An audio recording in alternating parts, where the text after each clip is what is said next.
So let's call to order the meeting of the Board of Trustees of the Batavia Public Library District for October 21st, and let's stand for the Pledge of Allegiance. I pledge allegiance to the flag of the United States of America and to the republic for which it stands, one nation, under God, indivisible, with liberty and justice for all. And item 3 is a roll call, please. Okay. Blodgett? Absent. 2. Dietrich? Here. Jakubowski? Here. McGuire Popick? Here. Sullivan? Here. Schuster? Here. Von Lunen? Here. Okay. All right, we have a quorum. And item 4 is comments from the audience. Any member of the public wishing to provide comment today? Okay. Moving on to item 5, today's consent agenda, which is minutes from August 19. And do we have those? Okay. So hopefully we got a chance to briefly review those. 5B is expenditures from August and September 2014. 5C, 1, an ordinance levying an additional tax of 0.02% for buildings and equipment for library purposes. Item 5C2, resolution approving and authorizing the library director to execute an application for the 2014-15 per capita grant, a state grant. And item 5C3 is the exterior masonry priority of components. And I believe that's the lot of it. Okay, so would any trustee like to remove any of these items for a separate vote? Okay, seeing none, can I have a motion to approve the consent agenda? I'll make the motion. Okay. Second. Second by Schuster. Any discussion? All in favor? Aye. I think we need. Oh, okay. Let's do a roll call. Okay. McGuire Popick? Aye. Dietrich? Aye. Von Lunen? Aye. Jakubowski? Aye. Sullivan? Aye. Schuster? Aye. Okay, our consent agenda is approved. Item 6 is approving tonight's regular agenda. Do I hear a motion? So moved. Second. Moved by Jakubowski and second by Von Lunen. All in favor? Aye. All opposed? Okay, our agenda is approved. And then item 7 is financial reports. We have a couple things here this evening. One being our regular financial reports from both August and September. Joy, would you like to highlight anything from the working budget? Or? Well, this will be the first time for this fiscal year you're going to see the working budget, because I don't usually show that to you until we're done with the first quarter. So it's in there for the first time. And then the year-end annual report will be presented by Jamie Wilkie from Lauterbach and Armin, because we finished the audit just a couple weeks ago. So basically last year's closed out, and now we're in 2014-15. We have one more tax payment to come for this fiscal year, and then nothing really out of the ordinary at this point. It's early, so it's hard for the projections at this point, but if there's any questions, we'll answer them. Okay. Was there anything that ending up last year that you didn't expect? For fiscal year 2013-14? Yeah. No, not really. I mean, everything, we actually ended up with more of a surplus in the general fund than I had originally proposed. But we made the resolution to transfer $60,000 to the special reserve fund in May. And so you have a couple options. You could either decide you want to transfer more to the special reserve, if the board so chooses, or we have a significant surplus in there really for some of those building projects, and we could spend some money out of there. I wouldn't say significant, but enough of a surplus to maybe fund some of the big repairs like that was in the packet in Right. terms of the priorities that we're sending to Building Technology Corporation. Okay, So, thank you. Okay, other questions for Joy? Okay.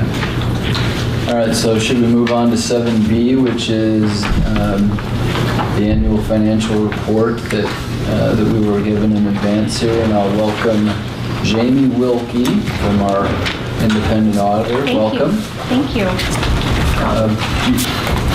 Go ahead. I'll jump in if that's okay Okay, with sure. you. I will cover, you have two bound documents before you. We'll cover the larger bound document first with your logo provided on the front. This is the annual audit of the financial statements for the fiscal year. We'll take a look at a couple of pages within the document, and then certainly I can open it up for any questions that you might have. So first of all, I'd like to thank Joy. For those of you who don't know, the audit is about a 6-month process from start to finish. So she works through reconciling the end of the year books, providing all of the support and detail to us during our testing process, coordinating back and forth on the draft of the financial statements. So that goes through a back and forth process and review process, and certainly ends with today's presentation to the board of those final financial statements. As part of the audit process, especially in the government world, we normally anticipate some level of journal entries through that process, accrual type activity, property taxes, capital assets, some of those one-time-a-year transactions that occur in the government world. I'm happy to report that we actually had none of those here, so Joy has fully adjusted the books. We did not have a single material journal entry, which certainly makes our testing much easier, and certainly we get full cooperation and coordination. It's a great process. So as general feedback for the board, that is not something I can say for every government entity that we work with, and we do about 150 government audits on an annual basis. And so certainly Joy is in the very top caliber of our clients in preparation of the audit process. So thank you very much. Congrats, Joy. Yes. Immediately after pages 1 and 2, which provide the audit opinion, the library district received what we call a clean opinion or an unmodified opinion, so there's really nothing to point out there. But immediately after the audit opinion, you'll find 11 pages labeled Management's Discussion and Analysis. This is really what I consider to be the executive summary to the audit, so I know it's a fairly lengthy document. There's a lot of information provided. Joy has actually prepared this section. It is reviewed by us for accuracy of the numbers and disclosures. What she's really done is an excellent job of capturing kind of the key highlights for the year. So some of the discussions that were just brought up about the transfer to the special reserve, we also made a transfer to the IMRF fund, and so some of those significant dollar amount transactions you'll see highlighted in those 11 pages. So if you haven't had a chance to read that section yet, I would encourage the board to definitely do so. Okay. I do want to point out just a couple of the financial statements and results for the end of the year. First, taking a look at the general fund on page 28 of the report. Page 28 provides our budget to actual comparison schedule for the general fund for the fiscal year. And so this is really our scorecard. So what did we budget and where did actual results end up? If we take a look in the appropriation column, you guys basically were a zero-based budget, so we anticipated no increase or decrease to fund balance for the year. As Joy pointed out, we definitely had an excess surplus coming through. If we look at the middle of the page on page 28, you'll see a $200,995. So that's really what we consider your operating surplus for the year. That would be prior to the transfers that were made. If we look a little further down, you'll see we had a small amount of transfers coming into the fund and then $105,000 of transfers going out of the fund. $60,000 of that was what Joy had alluded to, the transfer to special reserve for capital projects, and $45,000 of that was a transfer to your IMRF fund, which, if you remember from last year, was kind of in a deficit position, so we've transferred some dollars from general to get that fund whole again. And we'll take a look at that briefly so you guys can see where that's coming in. So that is our general fund for the year. We take a look at the special reserve fund on page 32 of the report.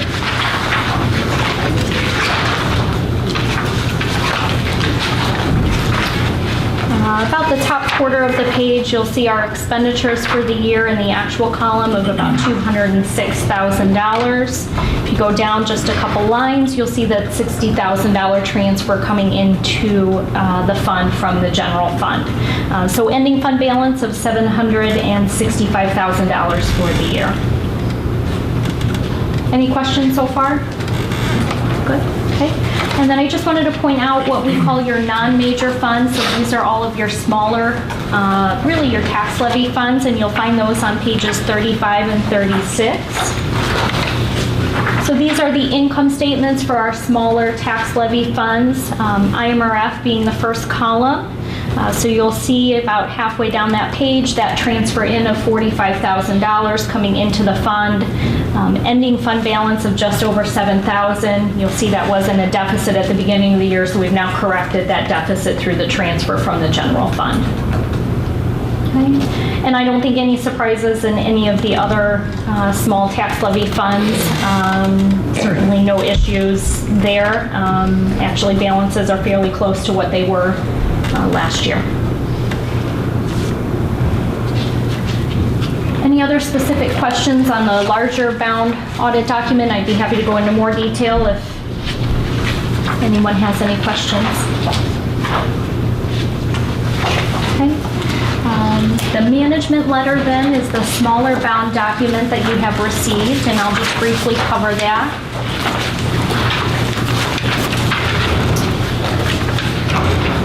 A few pages back, you should see at the top listed current recommendations. Our first recommendation is actually with regards to a new GASB standard. So GASB is our standard setting authority in the government world that we have to adhere to for disclosure purposes. What GASB is doing is taking a look at our pension obligations. So right now, under current standards, you guys report IMRF, and it's really just reported as a note disclosure within your financial statement. So no liability related to IMRF is currently reported on the face of the financial statements. GASB has tried to align the government world with the private sector, and many of you probably know that in the private sector that would not fly, and pension obligations have to be recorded on the books. So government, although we're usually a decade behind, we are starting to catch up in that we will now be required to report those unfunded pension obligations on the balance sheet. It will really be an audit time adjustment only to what we call our entity-wide statement. So when we pick up our capital assets and we pick up our long-term debt, this will be treated as part of long-term debt. So it affects nothing from a budgetary basis, nothing in your operating funds, really a year-end adjustment only. Okay. And that for the library will be next fiscal year implementation. So we still have another year before you'll see that piece. The next page then just provides an update to the prior recommendations we had made. So these would relate to last year's audit. Last year we actually had a GASB statement that was also included in the management letter that was implemented for this year. Really just focusing on the reporting entity, so making sure there's no other jointly governed organizations that should be reported as part of the library's financial statements. We've gone through that analysis and you guys have none, so there was really no change to the audit itself. In the second item then is funds with deficit fund equity. We've kind of covered this. Last year we had IMRF in that deficit position of $16,458, which has now been corrected, and so that comment will be completely removed next year. Okay. And then our last comment is just funds over budget. We always just like to make sure that communication is made to the board. Obviously, there are known reasons for why funds are over budget. This year we had IMRF, risk management and development, but it's certainly something that we like to include in the management letter correspondence to the board. Okay. Any questions on the management letter recommendations? Joy, anything else through the audit process that you think needs covered with the board? No, if the one thing that I would have to say, if you really want to understand the balances, get into the balance sheet page. What is that? Because then they can see where we have the fund balances. Is that number 6? Are you talking for the smaller funds? Yeah, no, just for all the funds, just so that they can see. Yep, page 6 of the report. So when we're talking about money that the district has, if you look on page 6, this would be all our funds. The column at the very right that says non-major, those are all the little funds that Jamie just pointed out. But where it says total fund balance, the library has 2.2 million in total fund balance, and you can see what we have in the general and the special reserve, because those would be the funds where we would get money for some of the big capital projects that we're looking to tackle. So I just wanted to make sure that you guys, knew what we had in those funds. And we're looking at that fund balance classification at the bottom of page 6 there.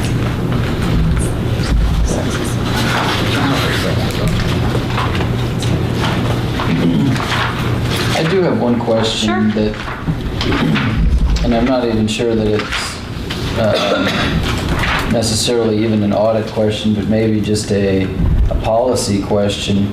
I noticed the investment, I'm looking at the management's discussion and analysis on page 5. Okay. Am I reading this correctly that our investment income was considerably down from 2013 to 2014 year end? And can you talk a little bit about the reasons for that, and maybe do we need to look at a different strategy for our investments because of that? I guess that's me. Okay, and I can talk to that. Yes, it's basically 95% of our money really just sits in Illinois funds, okay? And basically the interest rate we're getting now is almost zero. It's like, 1/100th of a basis point or something. It's not very much. There are some restrictions that we have to have, and I also want to keep our money safe. So there probably are some other options, but we're still not going to make that much money if we have to go by what the boards has given us in terms of the investment policy, and it's rather restrictive. So to really change things, maybe the investment policy has to be changed. So we're kind of governed by that, so we don't have a lot of options. Okay. So you probably first need to go back and read that policy, and then we could discuss what options are available under that policy, or if that policy needs to be changed. A lot of it is just that Illinois funds is extremely safe. We don't have to worry about FDIC limits and things like that with that, and auditors always say that that money's safe, and we're not governed by the FDIC limit. If we're doing anything with banks, then if we go over that $250,000 of FDIC, then we have to look at collateral agreements. And depending on the bank and how much money there is, a lot of banks aren't really willing to do that in this economic time. Isn't that correct, Jamie? Yes, Yeah. or they'll make it rather costly to do so. So what I can tell you is the trend we've seen, so we only work in government, we work with many libraries. Is the decrease in your investment earnings anything other than what I would expect to see? No. So unfortunately, that interest rate right now is hovering around 0. Yeah. Even if we look at some of the jumbo CDs and some of those types of vehicles that different, governments are getting into, we're talking a basis points of difference. I mean, we're not talking that we're going to be able to make $6,000 in interest earnings versus the $3,000 we made last year. Because, as Joyce said, in the government world, it's so restrictive what we can invest our funds in. There are certainly other pools like Illinois funds. There are other options. I'm not saying that there aren't. But given your portfolio size and what we can invest in right now, it is fairly restrictive. So. Okay. All right. But certainly, I think it's worth the exercise to review the investment policy.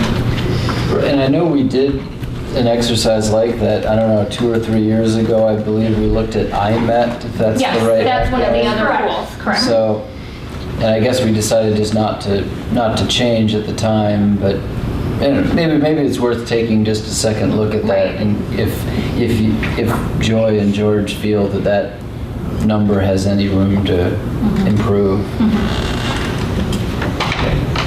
I'm assignment would be the other option I would recommend, only because it works very similarly to Illinois funds. The same concept of the FDIC coverage, it's basically a same type of pool like Illinois funds. The only issue there is your property taxes are always linked to Illinois funds, so to some extent, unless you work through the process with the county to have those deposited elsewhere, it's why most governments use Illinois funds, because that's where your biggest tax dollars are getting deposited from the county. Because it wouldn't be safe to just put it into Into- our operating account at Harris Correct. because The it's not FDIC insured. issue, yes. Okay. So that's the rationale of why most governments have their funds there. I know organizations that have, use IMEP, but they still have Illinois funds. Correct. Usually They we'll still see both. use it as a sweep account and Yes. things like that. Yes, and it's for the property tax related issues. So normally we would see both, not one or the other. But interestingly, their returns seem to work. I can tell you right now, the IMET return is higher than Illinois funds, but that flip-flops from time to time, so. Okay, thank you.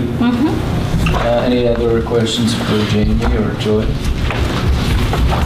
Thank you, All Jim. right, thank you. I appreciate it. Okay, and then item 7C is a resolution determining the amount of money estimated to be necessary to be raised by the tax levy. So the Finance Committee has recommended that to the board. We have a memo here in our packet. This is a legal requirement. This Truth in Taxation Act requirement. There's not much to say. We do it every year, and as long as we're have any kind of anticipated increase over 5%, then we're required by law to do it. And I discovered a lot of governmental bodies, even if they have below 5%, are still doing it.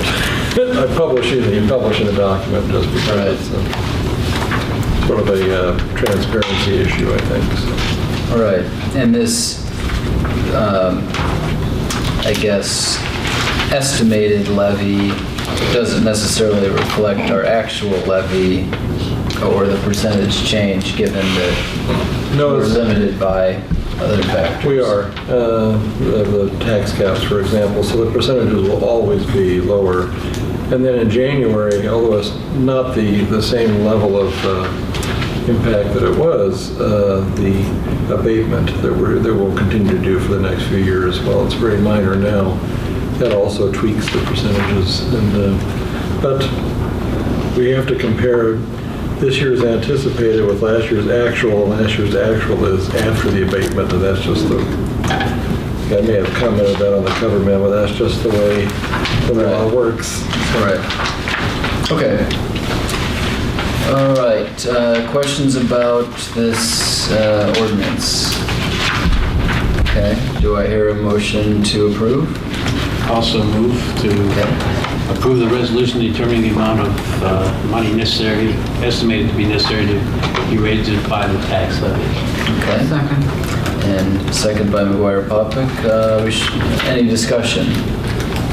Okay, let's do a roll call, please. McGuire Popick, Aye. Deichmann. Aye. Von Luden. Aye. Chakabowski. Aye. Sullivan. Aye. Schuster, aye. Okay, that ordinance is approved.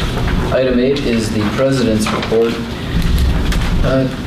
Two quick things this evening. Number one, I would like to congratulate our director, George Sheets, who has been named by the Batavia Chamber of Commerce this year's honoree for the Donna Dallasassi, am I pronouncing that correctly, award.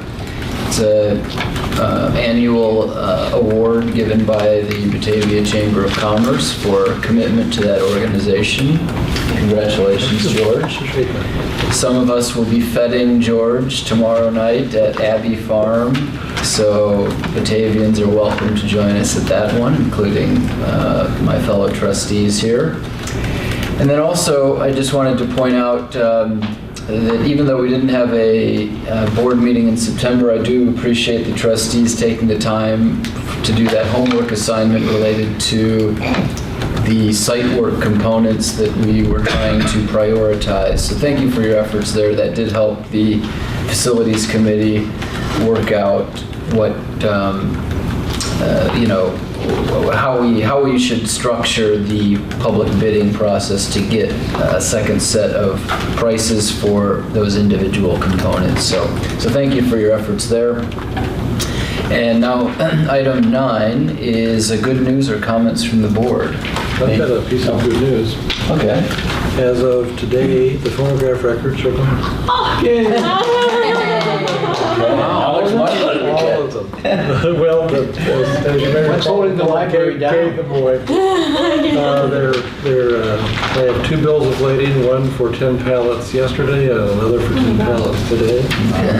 And they are heading toward the headquarters of the Internet Archive in California as part of an agreement with the Archive of Contemporary Music in New York for cleaning and digitizing and organizing and all the other fancy stuff. And so the 2-person crew, 3-person crew actually that came to do this included a librarian from the Allen County Library in Fort Wayne who they are connected through to the Internet Archive, and so they sent a staff member out to help build pallets the last couple days, and so it was exciting. Did they come across any wow items?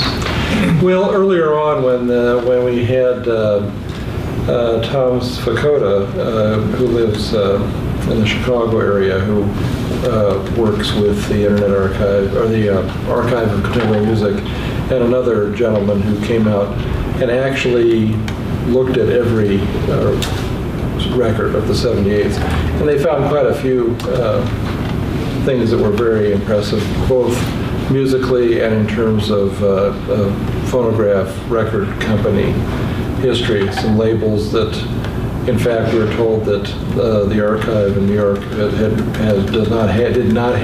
never seen some of the record company labels.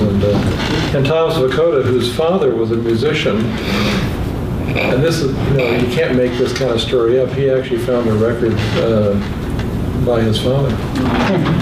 Yeah, so that was like, you just can't make up stuff like that. Yeah, he just couldn't believe it. And his father, who's still living, I guess, couldn't believe it either. So, I thought I wrote that. yeah, that's right. Anyway, so they're going. Okay. So now we have enough room for expansion? Yeah. We have more space than we used to have. Yeah, so a little cleanup to do down there, but I thought you'd enjoy that bit of good news. Okay. Thank you. That is good news. Anyone else? I just wanted to give some kudos out to whoever came up with some of the programs this past month. My son went to one of the high school presentations on selecting a college, and it did have an impact on him, so thank you for that. Also, we attended the New Lyceum Astronomer presentation, and I loved that there's a group of Boy Scouts there, so it's nice that we're reaching out and that the community can attend those things, and it's useful for them. And it was really fun, and so thanks for doing all that. And I wanted to just thank the library staff for their efforts in putting together the Batavia brand history presentation and local history. They did a fantastic job of the blow-ups with some old photographs that were provided, and just some of the graphic art and the display of the items. And people who I know who have seen it have complimented the display. So I just wanted to thank the staff, including George. Oh, can I say one more thing? Okay, thanks. Okay, just one more thing. Also, going out to the food bank and helping out, that was nice. I mean, the staff went and, gave up a night to do that. That was very kind of them and much appreciated as well. Yeah, it seems like that was a while ago, but we haven't met Yeah, since we then. haven't. So I thank know, you, yeah. thank you for bringing that up. Yeah, an enjoyable evening. And I'd like to thank Joy again for another good audit. Yeah. That seems to be customary with her, and we appreciate all you do for her. Very good. Following up on Francine's comment, the display is in the local history room. It'll be there for several months, so when you have a chance, go back and take a peek. And I was happy to see the Founders Room is labeled Well, there. it's temporarily labeled. Kind of official. Yeah, we've started to use the new names, we just haven't got the new signs in yet. But yeah, it's been making progress. Yeah, thank you. Okay. All right, thank you very much. And item 11, director's reports. George? We've got, of course, some correspondence here in the packet.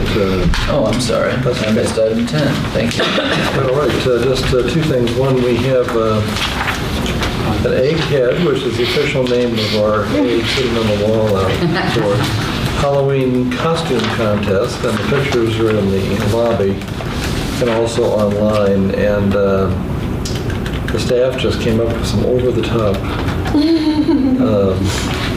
costumes, and it's hard to pick a favorite. There are just some awesome creative costumes. So this was in the Daily Herald, and then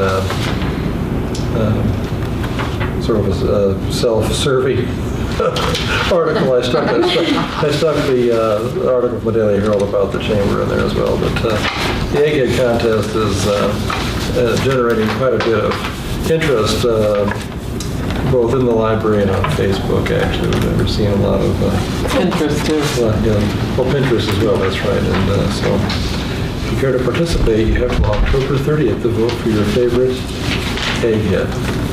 So thank you. Okay. All right, so now on to director's report. Well, it's in your packet. I guess the big highlight that I think for tonight, well, there are a couple, I guess. Let me start off with the next New Lyceum Lecture Series event. I'm probably stealing Stacy's thunder, but do say it again, Stacy, so we can emphasize it. We have a phenomenal speaker, Nicholas Basbane, who is coming from out east. And actually, I misspelled his name, didn't I? It's Basbanes. It's got an S in the end, doesn't it, Stacy? Yeah. I thought I'd fix that. Apparently I didn't. Anyway, he is... He'll show up on TV from time to time. He's a very good speaker. I've seen him on C-SPAN 3 actually giving lectures, and I think I encourage you to come to this because he's talking all about paper, and we're really excited about having him here this fall. And the other thing I wanted to, I'm giving you a sneak peek of the article that'll be in the new Neighbors of Batavia that comes out November 1st about the Founders Room. So I would enjoy seeing it. We're promoting that. And then something that was acted on, or reviewed, I should say, in committee, the email address for public communications, which is Section E in the Director's Report. There's a new law that requires email address information to be posted for trustees, and a mechanism as opposed to individual email addresses is allowed by the law, and so we are in the process. We will be shortly, I think I said by December 1st or something like that, we will have this completed, but I gave you some screenshots to show where on the website this will go. And, so instead of getting an actual email address for us, they will be able to go to the website, input, right, there'll be a email through here. There's a pull-down menu, and we'll have a Board of Library Trustees option, and they can fill that out, and then that message will then go to all of your personal email addresses. Okay. As I point out, the one downside to email communication is it'll go to all semi-anonymously, but if you should choose to respond to a given email, it will be coming from your personal email address. Okay. For whatever that's worth. I think the committee discussion was there's phone numbers already on the website, and Maureen said that you've had like 2 calls in 10 years or something like that, so we're not anticipating a huge use of this, but it is a requirement. So Was there any consideration of giving trustees email addresses through the library? yeah, well, yes, I actually gave some consideration of that, and it's we could do ones that are again, they'd be dummy addresses that would redirect. Okay. This way, it'll go, the same message will go simultaneously to the whole board, so everyone will see what the public comment is. Oh, okay. Which we thought might be nice, and everyone got the same thing at the same time. Okay. But even with a Deachman, or however you want to do it, at bataviapubliclibrary.org, it would redirect to your other, as opposed to you having to go into our server and search, for example. We thought it would be easier to set up a redirect for simplification, and it has the same drawback. Sure. You won't be replying with that address. You'll be replying with your own address. So. Okay. So this we thought was simpler, and if the board wants to make changes, we can make changes anytime. That's not an issue. But we have to comply within, I think, 90 days of January 1st, and so we'll have complied well in advance of this. Okay. So that is my piece of the report. Any questions on anything that's in the written report? If not, then let's turn it over to Joanne and Stacy. And thank you for being on top of that change in state law as well. Always helps. Okay, welcome, Joanne. Thank you. Before I go on to things that are happening right now and in the future, I did make one mention in my board report about something from Summer Reading Club this year that I had forgotten to mention in August, and that was the development of some software that we used for registration for our Summer Reading Club participants. Many libraries have variety of software packages like eVants that we're using in our computer lab, and many libraries are just not happy with menu services because they couldn't tailor them and things like that. But a friend of Allison Blades, our youth services librarian, Mike Knepper, developed something specifically for us, and it ran beautifully. And he donated his time and his expertise to do that, so we did not need to pay for that to be created. So I just wanted to publicly thank him for that, because that was huge to us, and I will tell you that in conversations with other librarians, they're a little jealous that we have something that works so well for our program, and they're looking for someone who will develop something for them. So the kids actually did their records online? This year we did them online. We could in the future allow them to register, and we may get to the point where we'll let them log, but right now it's really just our own electronic registration. We're still doing everything cards because of how we do our Summer Reading Club, but so it's an online registration, and this year we did it all since it was new to us, but they might be able to do registration in the future. I'm not sure about the tricky thing with them actually logging in on there is that they still have to come in for prizes. So that's the thing that you always have to figure out. So every year I'm sure it'll tweak and get better. So I was very happy to attend ILA last week. There was a lot of great sessions and idea sharing and just great speakers, a lot of youth programming information, community outreach, planning, developing and fostering creative staff, And of course, it's never too early to start talking about Summer Reading Club 2014, which we spent quite a bit of time on as well. Opportunities to speak with vendors and gather some ideas for improving some of our processes as far as book ordering goes and displays and things like that. So several things are coming up, so I haven't had a chance to really vet through all of my notes, but I'm already starting to share that stuff with youth services staff, and I'm sure we'll be sharing it on management team as well. We are currently in the middle of our bookmark contest, as we have done annually. Children grades 1st through 5th can submit their own original bookmark design, and this year's theme is Open a Book and Read, and deadline is October 30th, and we already have a lot of entries for that. And I wanted to point out a few events coming up in youth services. This Saturday is Bat Fest, and once again, we are hosting stories in our reading garden. The weather looks great, looks very promising, so we'll just keep our fingers crossed that it keeps up that way. And following this year, traditionally, the Batavia Mothers Club has hosted their costume parade. This year, they have a conflict with their craft fair. So while it's still the Batavia Mothers Club costume parade, Bob Hansen from Funway has graciously offered to be the leader of that parade. So that's still stepping off from our reading garden after stories, but a little different leadership this year. And characters on roller skates. So much like when we were in the parade, will be costume characters behind the Funway characters. Monday, November 3rd, we have a preschool fair.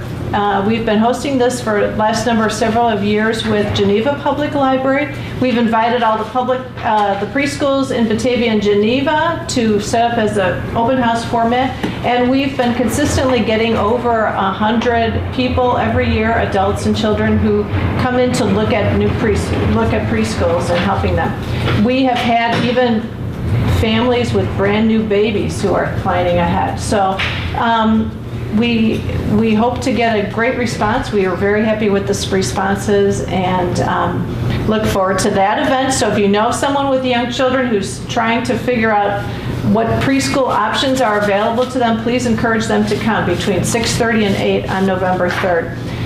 It's a great way to get some basic information and then focus in on who you really want to spend time visiting. Late night at the library is coming up on November 14th, and that's for our after-hours event for children on grades 3 to 5, and this year we're having an international theme. So it's always a fun time. They love taking over the library after everybody else is gone, and it's dark and spooky and all that stuff. It's a great time, so. And that's all I have, unless you have any questions. Thank you. Thank you. Stacy, welcome. Thank you. Just want to highlight 2 new program series that launched earlier this month. Lee Blakely has developed a new series called How To Community. Our first session took place just last week, and it was about basic canning techniques. So people learn how to create, how to do a recipe for strawberry jam and can it. So we have a survey at the moment on the homepage of the library website asking people in the community for their suggestions for topics, things that they would like to learn, and if they have skills that they'd like to share, they can also fill that out on that survey. The other series that launched this month, October, is Family History Month, and librarian Roseanne Freund developed a new series called Questions and Ancestors, and the first session on how to start your research took place earlier this month.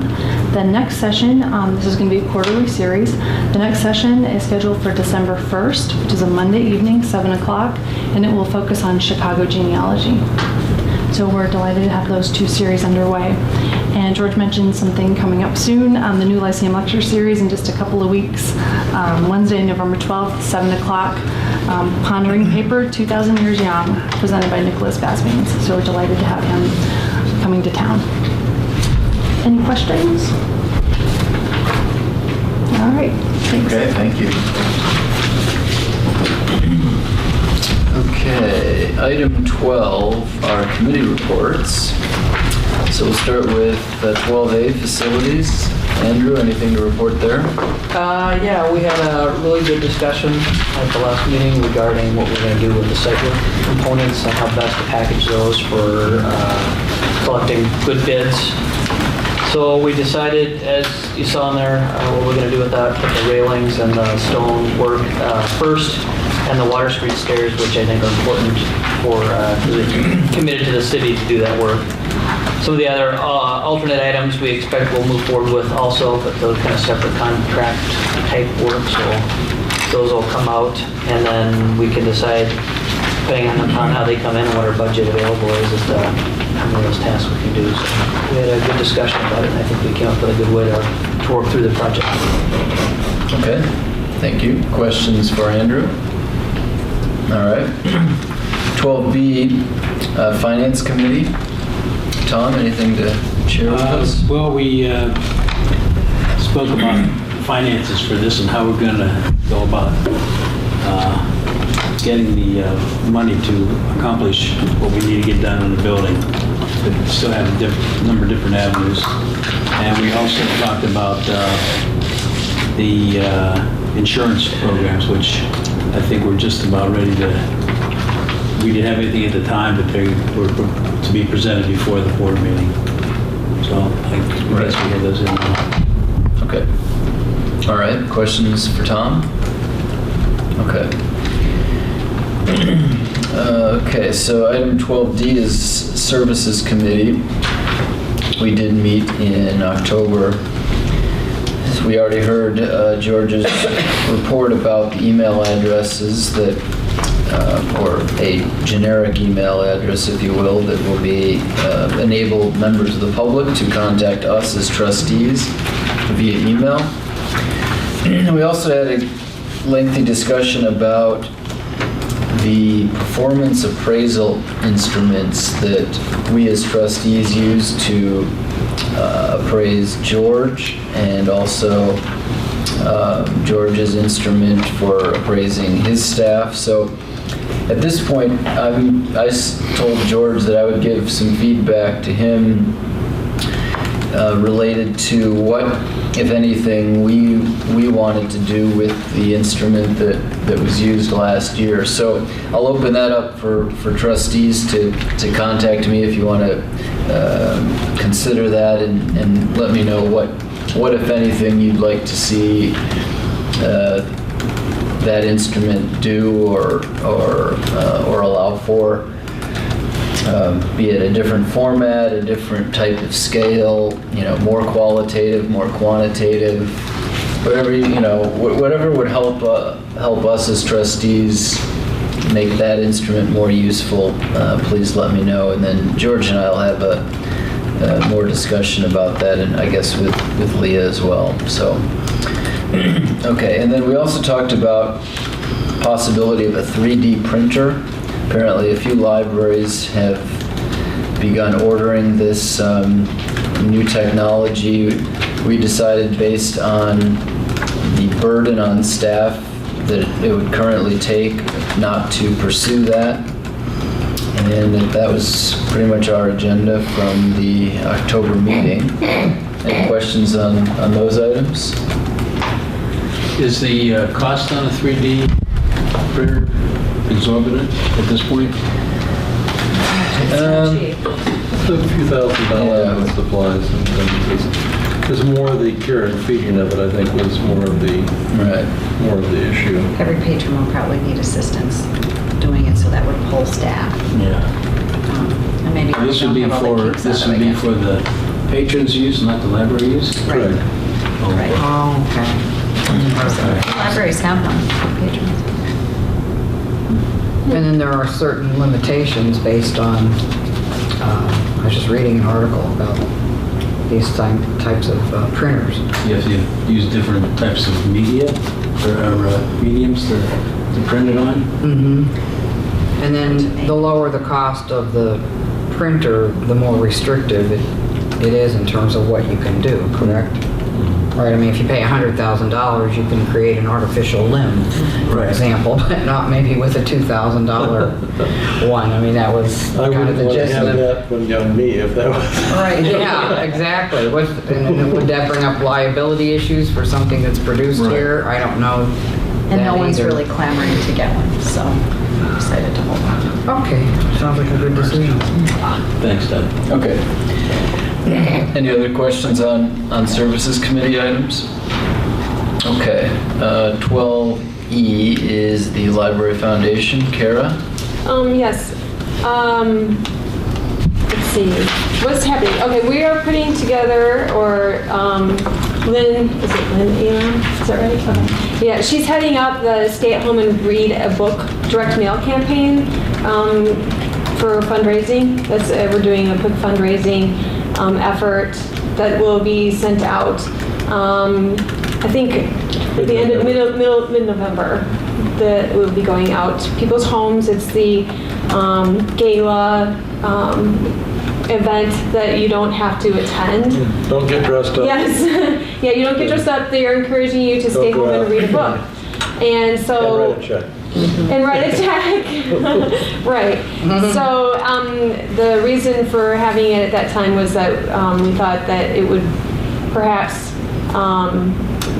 people are at that time looking to give during the holiday season, and that this might be an opportunity to take advantage of that. So that's what it's been. And you can do that online? Is there a site that you can? mybatavia.org. Thank you. Yes. So anyway, thanks to all those people who are putting that together. And fortunately, we have also brought on 2 more directors on It's now 3. yeah. 3, yes. So it's nice. I think that'll be great for when we are going to be attempting our larger fundraising event in the summer. So that's... Who were the 3 new members? Well, one of them is Marla Kentop. Kentop. Yes. K-O-E-N as opposed to... Which says Ken, yeah. Kentop. Jennifer Rowe. Is it on here? And One more. she's watching at home now, and I'm not looking at her name. Right. Lauren that's Mastrid. They have different backgrounds. I know that Marla has been in the past is very active in the Batavia Mothers Club, has a lot of fundraising experience. Very enthusiastic new member, as are the other 2. Jennifer Rowe is a dean of students at Mateo Valley High School, and lives in Batavia. And I forget I think Lauren had an educational background as well, as if I'm not I mistaken. felt it was more, she's a business aspect of it, and Yeah, she had yeah. said because, We're excited. 3 yeah. very enthusiastic. And Yeah, it was great. Good participation at the last meeting. That's it. Okay, thank you, Kara. 12F is the Friends of the Library. Well, Francine? I just wanted to make a short comment that the Friends of the Library were very generous recently, and an email was sent out to all of you with, they donated, was it about 25,000 or slightly over 25,000? It was definitely over 20. I forget the exact number. Yeah. It was magnificent contribution. Contributions, and they just keep selling books, selling lots and lots and lots of books, and accruing money, and helping the library out very generously. Their point is it's not here to sit, it's here to be used and used effectively. So I believe we will be getting new chairs. George, is that part of the... Yes, we have to bring back some information to the committee. Right. ILA interrupted my work in that regard, but we will bring back information on that for the board. Okay. And they offer the Friends offer a lot of good support for programs within the Yes, they library. do. Yes, they do. And that was part of the money that they spent as well. They're a And major sponsor of Summer Reading Club. They provide the finale program and also paperback books as prizes and have for a number of years. and they contributed to the Lyceum, didn't they? That's Lyceum? the foundation. Oh, I thought they spent money on his, I thought his... Oh, that's on the One Book, One Batavia. One Book, One Batavia. Yeah, I'm sorry. Yeah, the Friends are a major sponsor of One Book, One Batavia, and the Foundation's a major sponsor of the new Lyceum Lecture Series. Yeah, and okay. Sundays. I got them confused. They have contributed to Born to Read also. They have, yes. Would you say that the fact that they have that dedicated space in our basement has helped their sales? Oh, yeah. Oh, yes. Just the work of setting it up and taking it down and moving it all around. They actually They have do it more frequently. They actually have 4 types of sales going on now, Right. which are somewhat transparent to the general public. They have the, nearly every month, there's the Saturday sale, which has been very successful. The proceeds range from, I think, just under 900 to, I think the high is maybe 1,100 in one day, which is not bad. Not bad for When you're sending books. it. Yeah. Yeah, absolutely. That's absolutely right. And then they sell through Amazon, and that's been very successful. And they really had provided some dedicated staffing to keep the Friends Corner that we had remodeled and made bigger stocked. And on that note, the holiday book sale is going to be going out before too long up there. There was higher priced books for the holiday. And then anything that doesn't sell on the Saturday sales or in the corner, they end up sending a certain number of those to a company called Better World Books that sells online, and they get checks periodically, smaller checks, but they still get checks from there. So it's everyone's donations of books and audiovisual materials to the library. What we don't use in the collection goes to the sale and benefits us in that way. So they're just raising an amazing amount of money through these various things. And plus, they've donated books to, Well, Mooseheart, they gave some books to Mooseheart this summer, didn't they? Yeah. Oh, they yeah. gave books to Mooseheart, but then also, wasn't it one of the big housing complexes Batavia too? Apartments. Yes, Batavia Apartments. I think in the past, one year they donated some books to one of the reservations in South Dakota as well. So they, Oh, And the It's people a- one that, the committee that did the Friends really deserve our credit for the amount of work that goes into that. Just putting those books up and going through them and weeding them out just like the library staff does. It's a lot of work, and there's a few individuals that are dedicated to doing it. And I just want to put a plug in, thanks Tom for mentioning that, because they were running short on people one particular sale, and they asked me if I would, I couldn't do it that weekend, but I reached out to 2 of the other board members, and they ended up finding volunteers. I don't think that you ended up volunteering that time. But that's something that if you are interested, I can certainly pass your name along and let them know that. And then also during the week, if you, I know many of us work and things like that, but if you have time during the week, they need help during the week also, sorting and things like that as well. So, again, they've been very generous, and we appreciate all of their help, and I just want to kudos.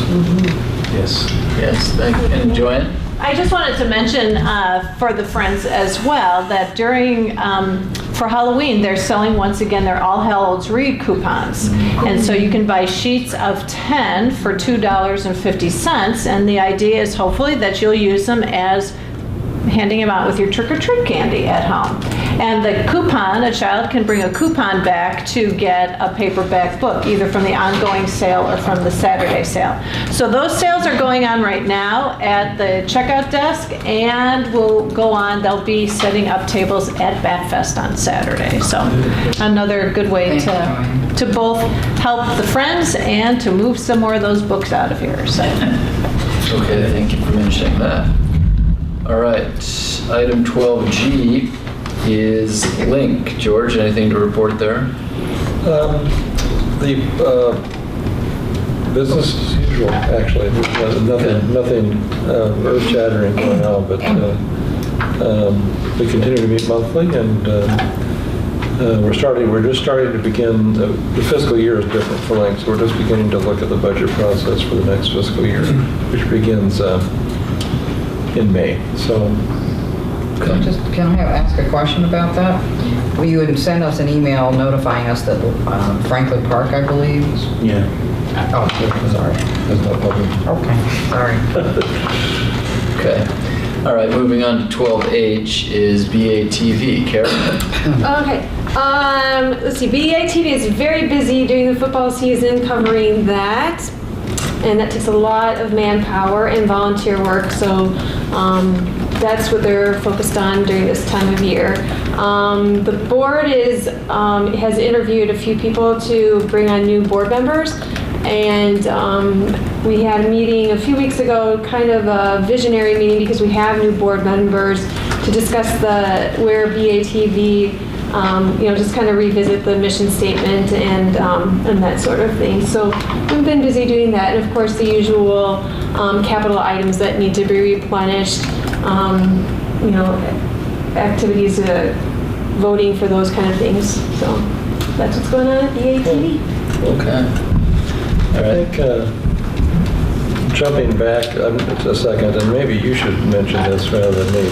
Well, Your wife is also involved. Yeah, so the Batavia Art Council is doing a fundraiser online, and you go on, they've got a number of different people from local organizations, and you go online, they each have 3 costumes, and if you vote with your money, and you donate, so it's $1 per vote, you pick a costume for somebody, and then they will actually dress them in these costumes. Is that happening at Bat Fest, they're doing this? No, we actually get fitted and pick up our costumes on October 30th, and we're supposed to wear them all day on October 30th. So the money Awesome. contributes to the Batavia Arts Council, but it also goes to the charity that person has chosen.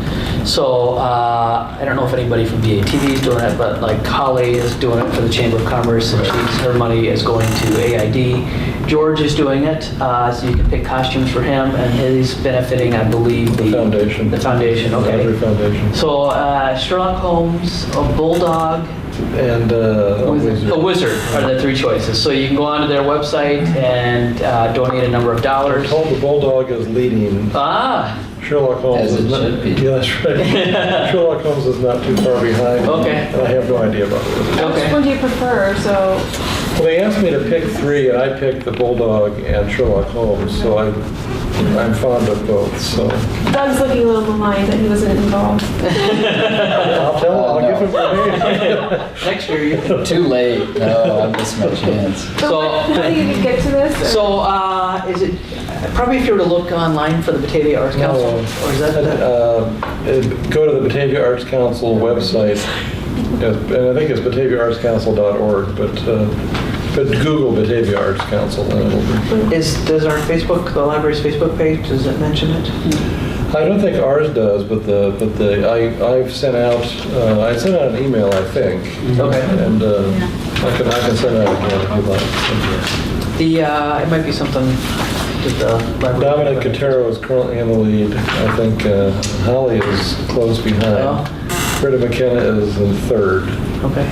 I was in 4th, but John Heath has overtaken me. Oh, So now all I'm in right. 5th. So we need to catch you up. Okay. So I'm wearing a costume whether I win or not. Well, exactly, but the person who gets the most votes, I believe an additional 20% goes to their, Oh, yeah. That's right. so a certain percentage is automatically going to go to your charity, but if you're the one that wins, even additional money goes That's to right. your charity. That's So, exactly right. So, thank you for mentioning that. Yep.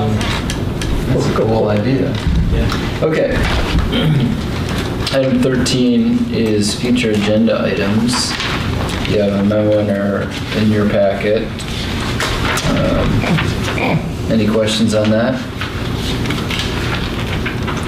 Okay, item 14 is the corporate credit card situation. So George had notified I guess me, I don't know if he notified the full board, but anyway. So Tom is chair of the finance committee and you as the board president. So our bank changed a policy which, if I have this correctly, that requires us to figure out a new method of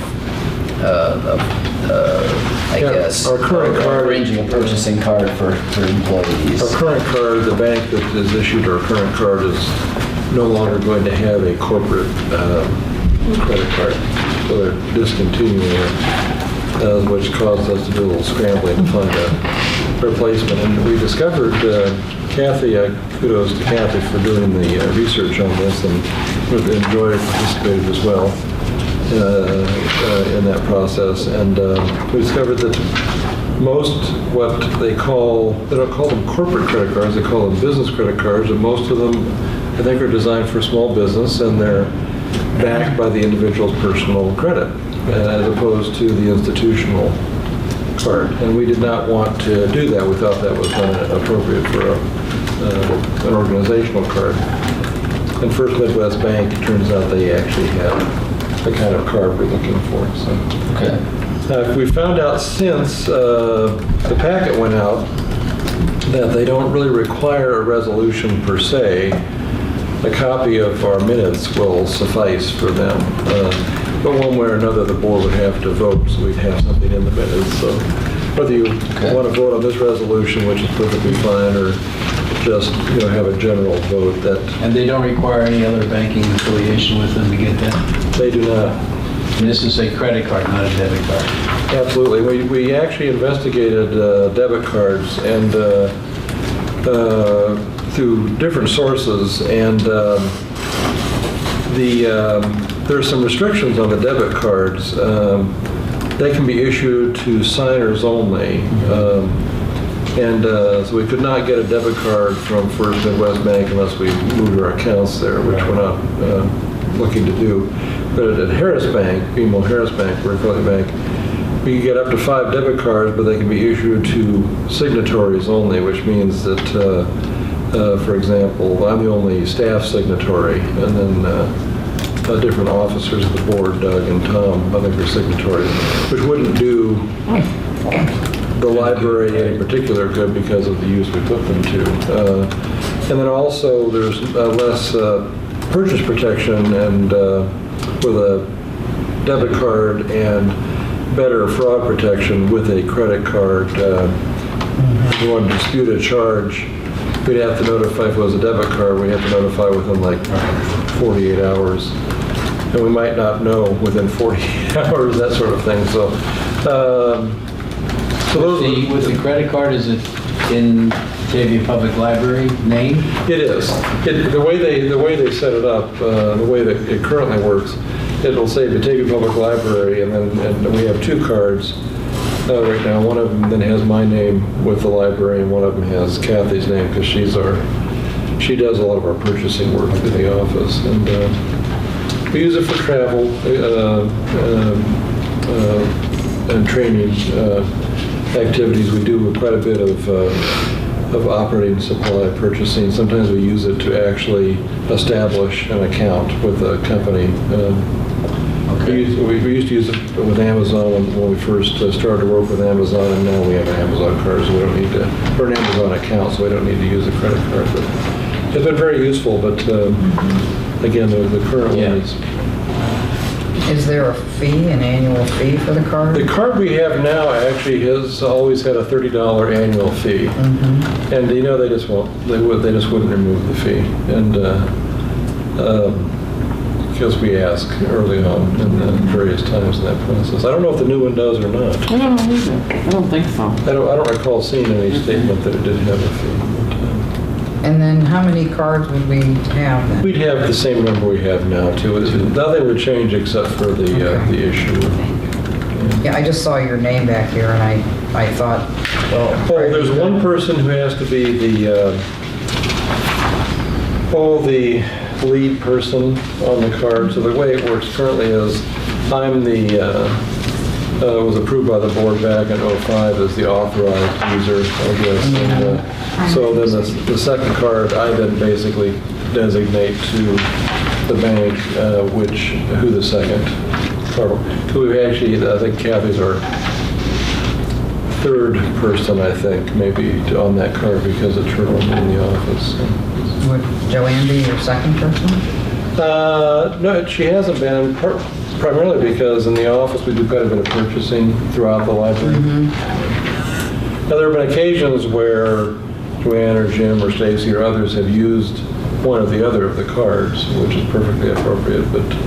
No, I'm just wondering if you were out, there is a backup. There If you were out absolutely is. and We always make sure that purchasing there's to a... be made. Well, I'd like to make a resolution approving and authorizing the library director to execute an application for a corporate credit card as Okay. presented. Second? Second by Jakubowski.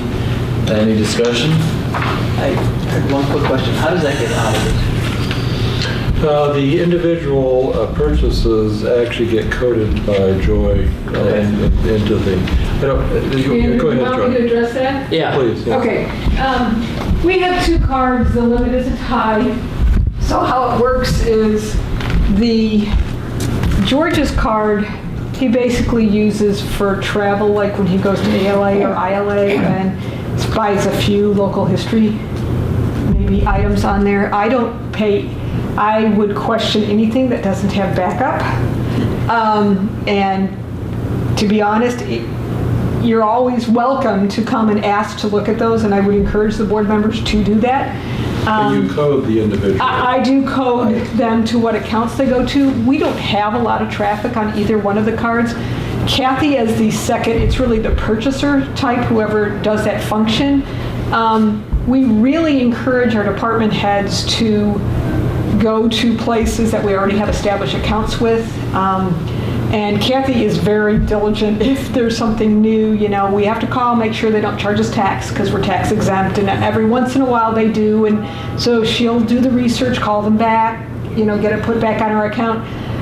Like maybe this month there was maybe even 8 charges on hers. We try to really get the people to purchase through regular vendors that we have set up, be it Demco, we do have a little bit with Barnes & Noble's, Baker and Taylor, because we get automatic discounts and stuff, but there are some things that we can't get, that it's a small thing, or we maybe only buy something once every so often, they're not going to establish an account with us. So I just processed Kathy's credit card bill. It's probably in there, and I think it was about $837.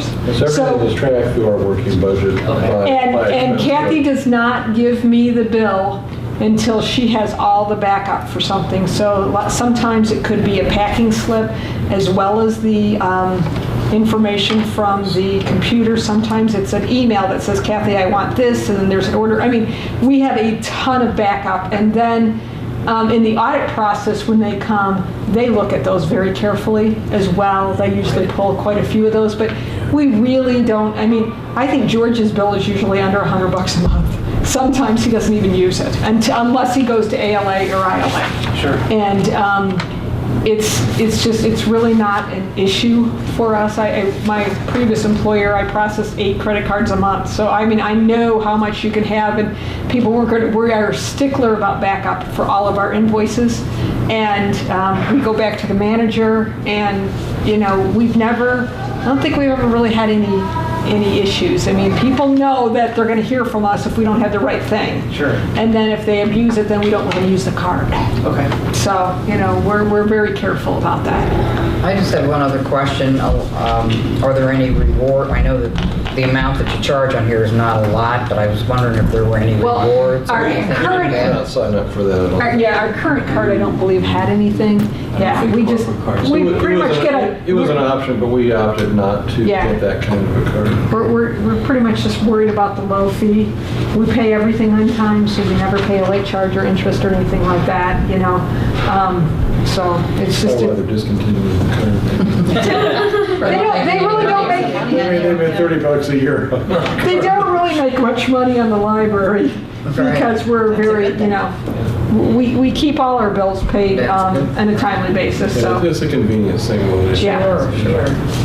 Thanks. Thanks, I Joe. think that's probably the easiest thing to get abused, and that's something that always makes the news, so that's why I did that.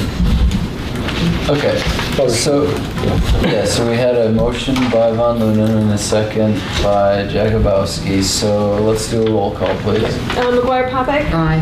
Deichmann. Aye. Von Lunen. Aye. Jakubowski. Aye. Sullivan. Aye. Schuster, aye. Okay. Okay, so that item is approved. Item 15 is insurance policies. I should mention the First Midwest Bank that shows up on your agenda actually belonged in number 4. Yes, I was wondering. The one that is posted in the foyer is correct. This one was not. Okay. So item 15, the insurance policies, this was a late comer that didn't go to the committee, so maybe I'll have George talk about what's changing from last year, if anything. Well, actually, Joy went through a very aggressive program this year. About every 2 to 3 years, we ask for proposals on this, and this year was one of those years, and we end up going down over what we were spending when all was said and done. We got two serious proposals, one from Butterwolf Mammoth Agency here in town, who's been our longtime provider, and then State Farm, I think it's Sycamore, right, Troy? Correct. Yeah. And they were close, but Butterwolf Mammoth edged out State Farm this year slightly, but the rate that was quoted, the low rate, is $23,885 compared to last year $27,553. So that's a significant change. I actually say on my report $45.98 savings, but that actually includes an additional $930 refund for the terrorism coverage, which we usually decline when the paperwork comes through. We don't, because we don't have a particular need for it here. So that's why I said in the report is the number should be considered a not to exceed amount, because it will likely go down slightly even further. Okay. So I've compared our coverages, and I've compared past years, and very competitive package. It's lower than the rates are lower than the 2012-2013 rates, so that's pretty good for us. Okay. So thank you to George for her hard work. All right. Well, that's good news. Do I hear a motion to approve this item? So moved. Okay. Moved by Jakubowski. Second. Second by McGuire Popick. I guess we'll do a roll call on this item. Any discussion? Okay. Saving is good. Okay. McGuire Popick. Aye. Deichmann. Aye. Von Lunen. Aye. Jakubowski. Aye. Sullivan. Aye. Schuster, aye.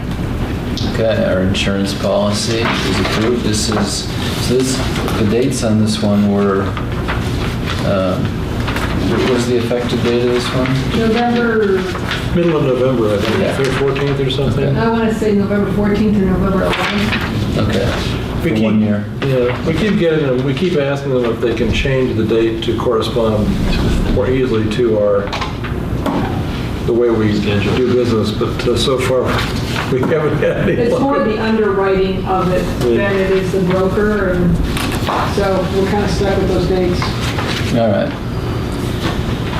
Okay, item 16, next meetings or events. Any questions on that? And I guess I'll entertain a motion to adjourn. So moved. Moved by Schuster and second by McGuire Popick. All in favor? Aye. Thank you. Good, Doug. We're adjourned.